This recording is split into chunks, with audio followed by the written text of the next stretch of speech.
नमस्कार, आप सबका स्वागत है आपके अपने चैनल बिहार की खबर में। आज हम बात करने वाले हैं बिहार की सबसे बड़ी खबर की। लेकिन वीडियो को शुरू करने से पहले आपसे एक छोटी सी अनुरोध है, अगर आपने इस चैनल को सब्सक्राइब नहीं किया है तो जल्दी से कर दीजिए प्लीज, क्योंकि बिहार की सबसे बड़ी खबरें सबसे पहले आपके पास।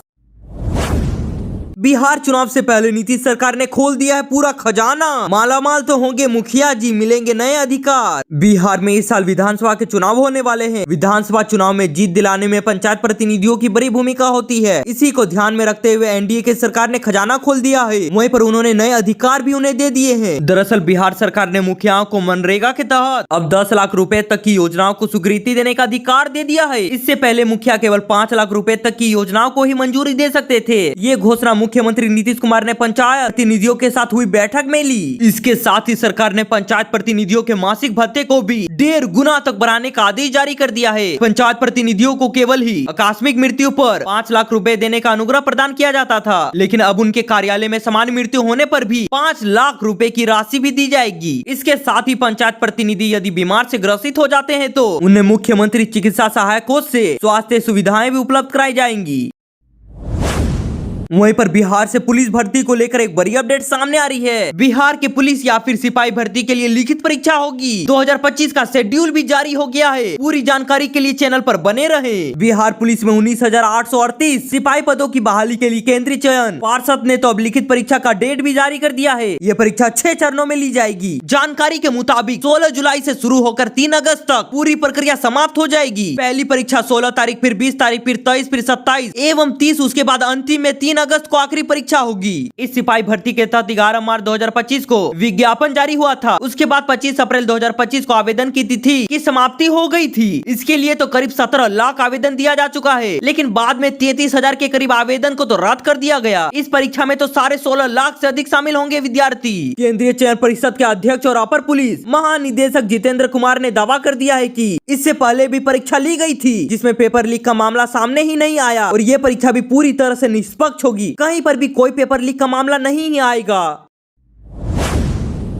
बिहार से बड़ी अपडेट सामने आ रही है। सत्य, सेवा और समर्पण का नारा लगाने वाले जदयू नेताओं का तो सीधा कहना है कि महागठबंधन का सीएम फेस कौन है, तो इसका एक ही जवाब है, जब चेयरमैन तेजस्वी यादव है तो पूछना है क्या है। विपक्ष के नेता तेजस्वी यादव की अध्यक्षता में पटना में महागठबंधन की 4थी बैठक हुई है। आज की बैठक में गठबंधन के घटक दलों के बीच सीटों के बंटवारे को लेकर आज भी कोई सहमति नहीं बन पाई। साथ ही सीएम फेस को लेकर भी घोषणा नहीं हुई है। इस बैठक में खराब कानून व्यवस्था पर चिंता जताते हुए सरकार के खिलाफ राज्यव्यापी आंदोलन चलाने का फैसला हुआ है। साथ ही तय हुआ है कि 9 जुलाई को भारत बंद के दौरान घटक दलों के नेता सड़क पर उतरेंगे। तेजस्वी यादव के सरकारी आवास में इंडिया गठबंधन की बैठक में सभी 6 दलों के नेता लोग तो शामिल हुए थे। वही बैठक के बाद पत्रकारों को जानकारी देते हुए आरजेडी प्रवक्ता और राज्यसभा सांसद मनोज झा ने बताया है कि गुजरात के अहमदाबाद में एयर इंडिया के विमान हादसे पर गठबंधन दल के सदस्यों ने शोक संवेदना तक व्यक्त कर दी है। हम लोग ईश्वर से प्रार्थना करते हैं कि कम से कम कैजुअलिटी हो, विमान में सवार लोगों की जान बचे। मनोज झा ने बताया है कि बिहार में जिस तरीके से कानून व्यवस्था खराब हो गई है और अफसरशाही तक हावी हो गई है, इसको देखते हुए प्रदेश स्तर पर आंदोलन करने की जरूरत है। आज की बैठक में ये फैसला लिया गया है कि गठबंधन के सभी घटक दल संयुक्त रूप से जिला और प्रखंड स्तर पर सरकार के खिलाफ आंदोलन करेंगे। मनोज झा ने बताया है कि इंडिया गठबंधन की कोऑर्डिनेशन कमेटी के अलावा 5 सब कोऑर्डिनेशन कमेटी बनाई गई है, जिसमें manifesto, media, social media campaign, strategy और इलेक्शन रिलेटेड यूजेज, जिसमें लीगल यूजेज भी होंगे। इसमें गठबंधन के सभी घटक दलों के प्रतिनिधियों को शामिल किया गया है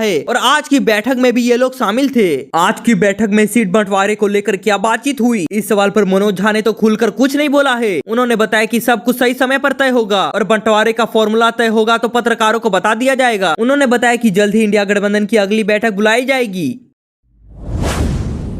बिहार चुनाव आने से पहले सियासत तो पूरी तरह से चिलमिला उठी है। हर एक पार्टी अपना रणनीति बदलते जा रहा है। वहीं पर बड़ी अपडेट आ रही है एनडीए से, जहां की बिहार में किसकी सरकार बनेगी। आ गया है चौंकाने वाला सर्वे। जेपी ने भी बदल दिया है अपनी रणनीति। बिहार विधानसभा चुनाव 2025 की तैयारियां तो जोरों पर है। इसको लेकर भारतीय जनता पार्टी ने अपने रणनीति को और अधिक मजबूत करने के लिए कई स्तर तक काम शुरू कर दिया है। नीतीश कुमार के नेतृत्व वाली एनडीए सरकार के साथ गठबंधन में बीजेपी सरकार में सत्ता बरकरार रखने के लिए हर संभव प्रयास प्रयास किया जा रहा है। एनडीए के सहयोगी दल को लेकर सीटों पर भी चर्चा कई बार हो चुकी है और लोक जनशक्ति पार्टी के नेता चिराग पासवान भी विधानसभा चुनाव लड़ने का कदम उठाने से पीछे नहीं हटेंगे। ऐसे में सवाल है कि क्या भाजपा का समर्थन चिराग पासवान को है, इस बात को लेकर चर्चा पूरी गर्म है। वहीं पर यह बात भी निकल कर सामने आ रही है कि हर चुनाव को देखते हुए भाजपा को जून तक नया अध्यक्ष भी मिल सकता है। वहीं भाजपा प्रवासी मतदाताओं पर भी पैनी नजर रखी है।